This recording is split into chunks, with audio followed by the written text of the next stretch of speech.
जो लास्ट हमारे पास fossil fuel है वो है हमारे पास natural gas. Natural gas also known as Sui gas. Natural gas को हम सुई गैस भी कहते हैं क्योंकि ये सबसे पहले हमारे पास जो डिस्कवर हुई थी वो इन 1952 सुई एरिया में हुई थी और बलूचिस्तान, इसलिए इसे सुई गैस भी कहा जाता है। ये नॉर्मली वो गैस होती है जो हमारे घरों में आती है। नेचुरल गैस सिर्फ एक कोई गैस नहीं होती बल्कि ये 3-4 गैसेस का मिक्सचर होता है, जिसके अंदर हमारे पास होती है methane CH4, ethane C2H6, propane C3H8 and butane C4H10। इनमें जो सबसे ज़्यादा कंपोजिशन होती है वो हमारे पास होती है मीथेन की, जो हमारे पास अप्रॉक्सीमेटली होती है 85 to 90%।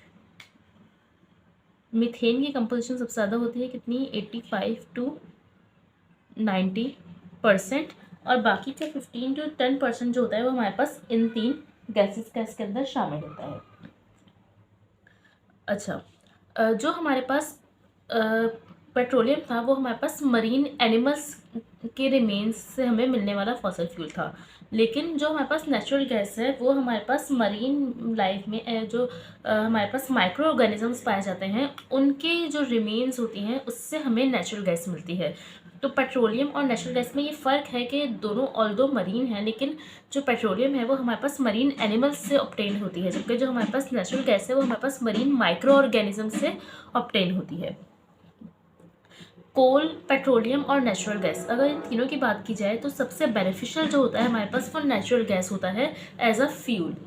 इसका रीज़न हमारे पास ये होता है कि जब हम लोग फॉसल फ्यूल को बर्न करते हैं, बर्न का मतलब ये होता है कि हम उसको कंबस्शन करते हैं। जब हम फॉसल फ्यूल को बर्न करते हैं तो हमारे पास कार्बन डाइऑक्साइड, वाटर और एनर्जी रिलीज़ होती है।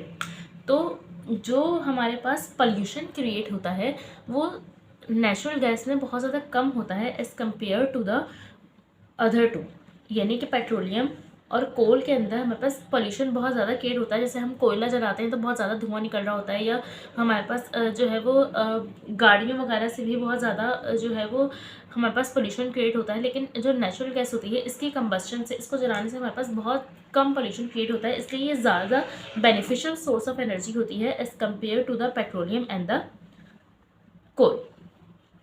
ये हमारे पास लास्ट जो है वो फॉसल फ्यूल था नेचुरल गैस।